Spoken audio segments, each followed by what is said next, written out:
అదే RTV app వార్తల్ని క్షణాల్లో చదివే అవకాశం ఉంటుంది. ఒక న్యూస్ పేపర్, ఒక టెలివిజన్ ఛానల్ మీ చేతుల్లో ఎప్పుడూ ఉంటాయి. రాష్ట్రంలో ఎరువుల కొరత, అందులో యూరియా కొరత తీర్చాలని చెప్పి భారత కమ్యూనిస్ట్ పార్టీ తలపెట్టినటువంటి రాష్ట్ర వ్యాప్త ఆందోళనలో భాగంగా ఈరోజు కడప కలెక్టరేట్ ఎదుట ఆందోళన కార్యక్రమాన్ని నిర్వహిస్తూ ఉన్నాం. జనరల్గా ఖరీఫ్ సీజన్ ప్రారంభం కాగానే సాధారణ సాగు విస్తీర్ణం అంటాం. దేశంలో సాధారణమైనటువంటి ఖరీఫ్ సీజను సాగుతో పాటు రబీ సీజన్కు కావలసినటువంటి ఎరువులు అందుబాటులో ఉంచాల్సినటువంటి బాధ్యత కేంద్ర ప్రభుత్వం పైన ఉంది. గత సీజన్లో దాదాపు 86 లక్షల మెట్రిక్ టన్నుల ఎరువులు అందుబాటులో ఉండేటువంటివి ఇదే సమయానికి. కానీ ఇవాళ కేవలం 36 లక్షల టన్నులు మాత్రమే అందుబాటులో ఉంటాయి. దాదాపు 49 లక్షల టన్నులు ఇవాళ కొరతగా ఉన్నాయి. దాని పర్యావసానం దేశంలో ఉత్పత్తి అయ్యేటటువంటి కోరమాండలు కావచ్చు, లేకపోతే నాగార్జున యూరియా కావచ్చు, దేశంలో ఉత్పత్తి అయ్యేటటువంటి ఎరువులను సంబంధించినటువంటి కంపెనీలు గణనీయంగా ఉత్పత్తి తగ్గించడము, దాంతోపాటు కొన్ని ఫ్యాక్టరీలు పూర్తిగా క్లోజ్ చేయడము, ప్రభుత్వము గడిచిన ఒక 2 సంవత్సరాలుగా రాయితీ సొమ్ము ఏదైతే ఉందో రాయితీ ఆయా కంపెనీలకు చెల్లించకపోవడం వల్ల ఆ కంపెనీలు క్రైసిస్లో ఉన్నాము, మాకు డబ్బులు తెంచాలంటే దానికి మోడీ ప్రభుత్వం పట్టించుకోకపోవడం మూలంగా దేశీయంగా ఉత్పత్తి తగ్గింది. దాంతోపాటు పోయిన సంవత్సరము 31 లక్ష టన్నుల యూరియాను చైనా నుంచి దిగుమతి చేసుకుంటే ఈ సంవత్సరం కేవలం 1 లక్ష మాత్రమే దిగుమతి చేసుకుంది.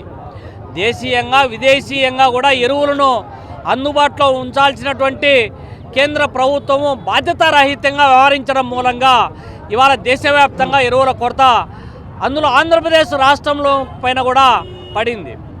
అందులో భారతదేశంలో ఉన్నటువంటి ఆంధ్రప్రదేశ్ అన్నపూర్ణ ఆంధ్రప్రదేశ్ అంటారు. అంటే ఎక్కువ వరిని పండించేటటువంటి ప్రాంతము, దాదాపు 42 లక్షల ఎకరాల సాధారణ సాగు విస్తీర్ణము.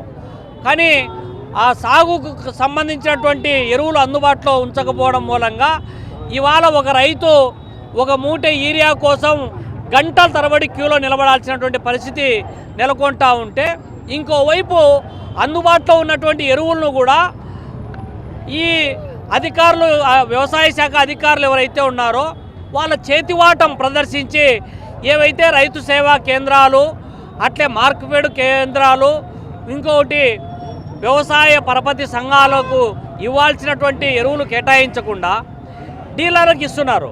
వాళ్ళేమో ఎంఆర్పి రేటుకు మించి 100 రూపాయలు అదనంగా వసూలు చేసి బ్లాక్ మార్కెట్లో అమ్ముకుంటా అంటే వాటిని కంట్రోల్ చేసే వ్యవస్థ ఇవాళ లేదు.